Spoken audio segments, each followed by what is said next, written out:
Hello and welcome back to the underrated channel. Had a couple good comments on the video yesterday, so shout out to the people who had some nice words. The channel's been growing. It's been growing slowly, but keep in mind, if you have been enjoying these, if you've been watching these videos on a daily basis as they're intended to be, just leave a little comment.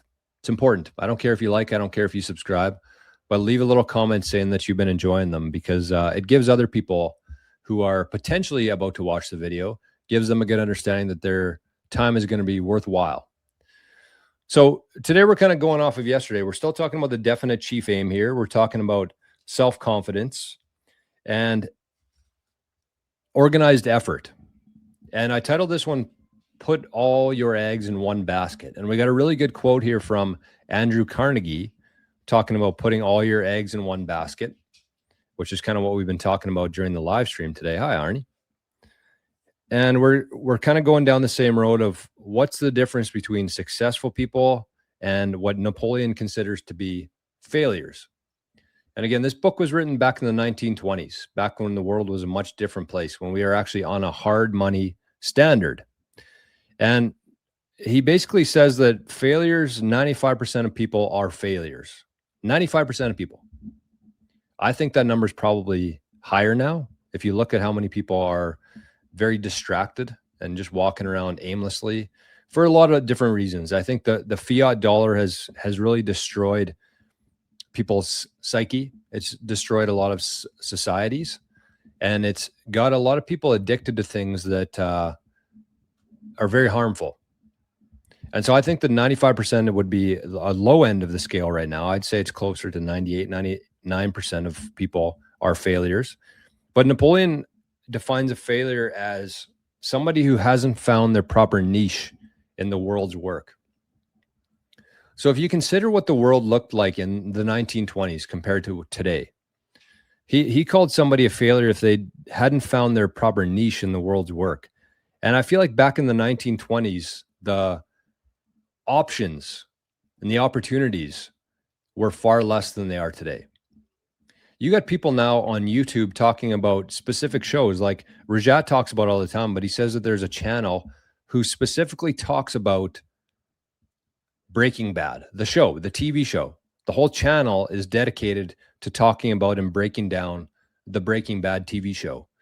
So in my opinion, there's never been a better time in history, a more opportune time in history to find your niche, find your interests, and really dial in on them. There's never been a better time in history, and it seems like most people are just completely failing to miss this. But those who are going down that road, I think, are doing something that they love, and they're getting paid very well to do it. And the more you can lean into that and figure out what your niche is and what your interests are, you're going to be better at it. And I think that if you can do it consistently over time, it's tough.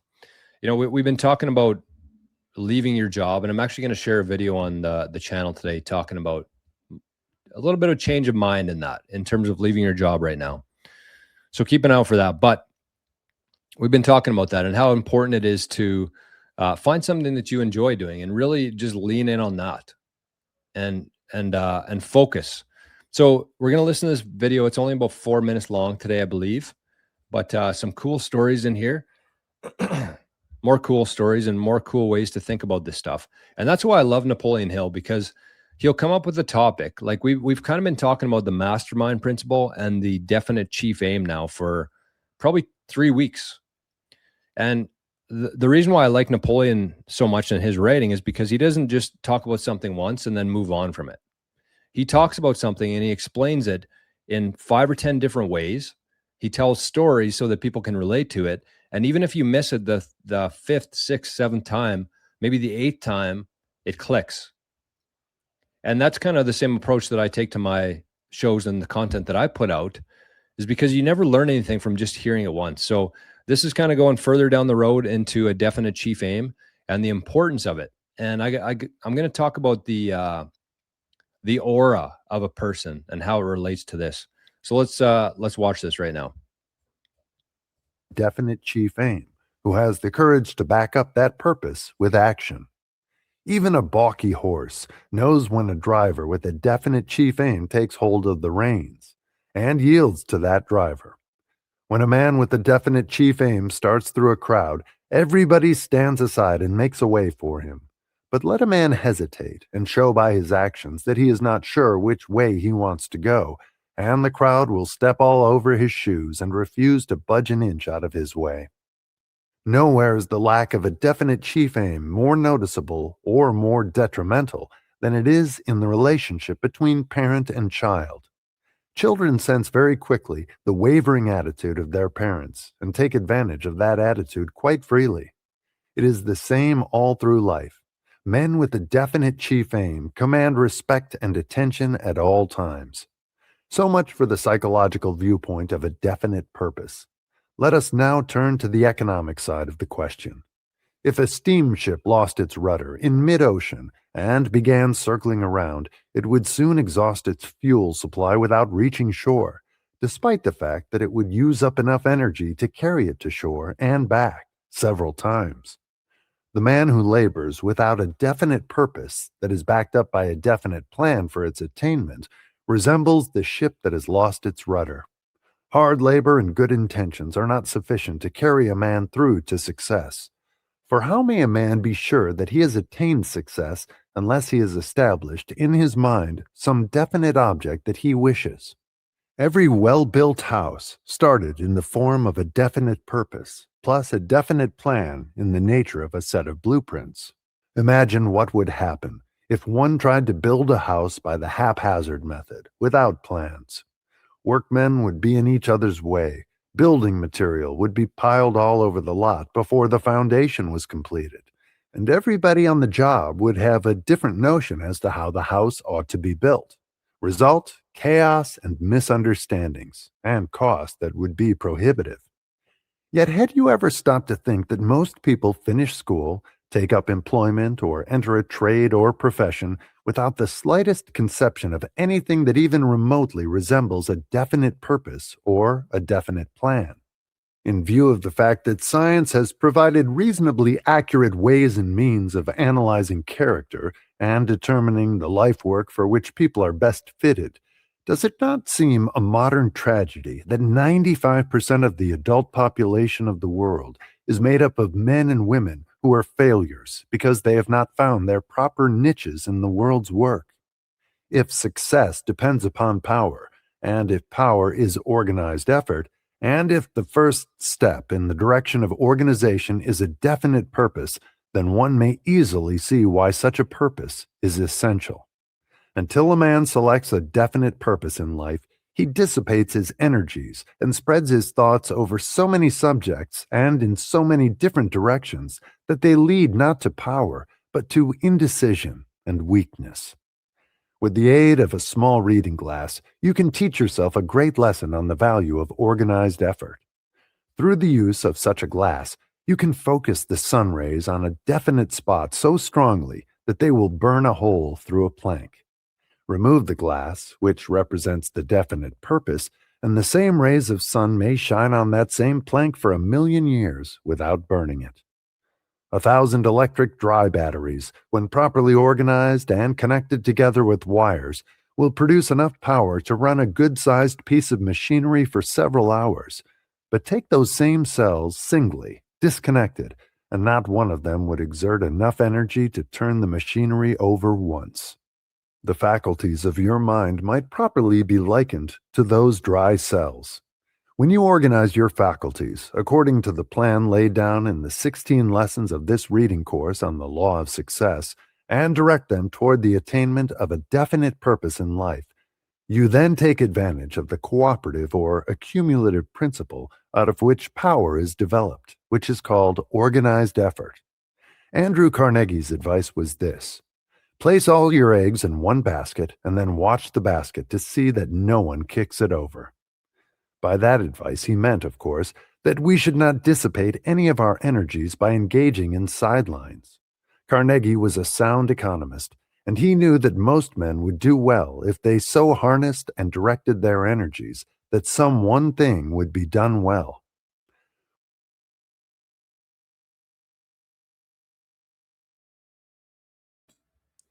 Oh yeah, I'll bring this back up for a second. I put a little note at the bottom there, just in case there's people watching this on the underrated YouTube channel. We do a live stream every morning, and this segment here is part of the live stream. We talk about a bunch of different things. But if you got time, 10 a.m. Eastern every morning, Monday to Friday, we'd love to have you there. Pretty easy to find too. So I like that last line there. He said Carnegie was a sound economist, and he knew that most men would do well if they so harnessed and directed their energies that some one thing would be done well. So a couple weeks ago here, we watched a video, and I think I put it on both channels, both the 88 Sats Radio and the underrated channel. And it was an AI generated Napoleon Hill, and he was talking about aura. And I was thinking about this morning because there was the point in this where Napoleon said, when a man with a definite chief aim walks through a crowd, everyone steps aside. But let a man hesitate and show by his actions that he is not sure where to go, and the crowd will step all over him. And I think when we think back to aura, like what is aura? What is aura? It's the energy that you give off yourself, right? Because if you're walking through a crowd, you're not stopping and telling everybody what your definite chief aim is. Obviously, it's not written on your forehead. You're not wearing a big sign that says, this is my definite chief aim. But when you have a definite chief aim and you know what it is and you believe it deeply, it's ingrained and imprinted inside of you, then you give off a different sort of energy than a person who's just kind of walking aimlessly through life. So that when we think about what an aura is, it's not something that you talk about or something that you, that you display to other people. It's the energy that comes off of you as you walk through a crowd, or as you walk into a room, or as you are doing anything. It's the energy coming off of you that you don't have to tell people because you believe it yourself. And I think that's what he means by that. When a man with a definite chief aim walks through a crowd, everyone steps aside, but let a man hesitate and show by his actions that he is not sure where to go, and the crowd will step all over him. So with that in mind, I think it's important. And we've had several different episodes now talking about the definite chief aim and how important it is. And Napoleon also said the reason why a definite chief aim is so important is because if success depends on power, let me write this down because I think this is important to help understand what we're talking about here. And it's easier to see, I think, than me just talk about it. So going back to our spreadsheet here, which is doing more than paid for. That's kind of the idea here. Doing more than paid for. That's the whole purpose of this channel. Becoming underrated. Because when you're underrated, you do more than you get credit for. You do more than you get paid for. You're giving more value than you take back in the short term. And so when we think about that, when we think about the definite chief aim here. So Napoleon said, if success depends on power, and if power is organized effort,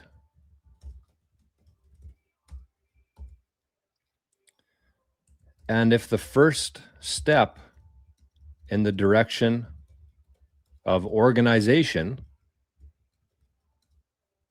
is a definite purpose, one may easily see why such a purpose is essential. So just read that again. If success depends on power, and if power is organized effort, and if the first step in the direction of organization is having a definite chief aim or a definite purpose, one can easily see why such a purpose is essential. It's kind of the starting point here. So again, if you're listening to this right now and you're thinking to yourself, what is my definite chief aim? You could think about it probably 50 times till you're blue in the face, and you might not have the correct answer in your mind. But find the best one and stick to that. And again, you're flexible. You can evolve. If you decide in 6 months from now that you have a different chief aim, then that's your new chief aim. But at least during those 6 months, you were going in the direction that you wanted to be going. Because if you wait 6 months trying to come up with the perfect, definite chief aim, you're spinning in circles for 6 months. Do you think that's a good use of your life? I don't think so. And Alex Hormozy tells a story about two groups in a classroom. I'll try to get this as accurate as I can. But the story was that there was two groups in a classroom. And one group, their goal was to create as many clay pots as possible. So their goal was volume. The other group, their goal was to come up with the perfect clay pot. And so their assignment was to come up with the best one. And the other group was to have the most volume, to see how many they could produce. And I'm sure you could guess what happened there. The group that had the most volume had ended up having the better clay pot than the group that focused on coming up with the best clay pot and thinking about every different angle, every different measurement, every different ingredient in there. But the ones who just did it for 6 months and pumped out a bunch of volume, they actually came out with a better product, a better clay pot than the other group, whose sole purpose was to come up with the one perfect clay pot. So what does that mean? It means that's another famous one. Volume negates luck. So with that, it means that just come up with something and start working towards that. You can change it. You can change it in 6 months. You could change it in 1 month if you wanted to. But you're still going to spend that 1 month going the right direction, going in one direction as opposed to 1,000 different directions. So that's going to be my challenge for everybody today, is to come up with your chief aim in life. I know I haven't really proposed that yet because I wanted to talk about this from a couple of different angles before doing it and showing the importance of it. And hopefully at this stage now, you can see the importance of having a definite chief aim. So that's my challenge to anybody who's been watching these shows and watching these streams, is to come up with your own definite chief aim. And when you do that, write it down. Look at it in the morning. Look at it every night. Look at it 10 times throughout the day. That's what we do in our Bitcoin school. We have essentially our definite chief aim in Bitcoin of how many Bitcoin we want to get to. And we look at it every single day. And then at that stage, you become that, right? You start thinking about it every day. It imprints and ingrains in you. And then you give off that aura, that energy that you know where you're going. And when you know where you're going, kind of what Napoleon alluded to here, the world seems to just find a way to make that happen. The crowd kind of parts and they want you to do it. The universe wants you to do that, essentially, I believe. And then the last quote there was from Andrew Carnegie. He said, place all your eggs in one basket and then watch the basket to see that no one kicks it over. I love that quote. And if you're watching this on the 88 Sats channel right now, that's kind of what we're doing. We got all our eggs, or most people do anyways, in one basket. And we're spending our time and energy making sure that nobody kicks that basket over.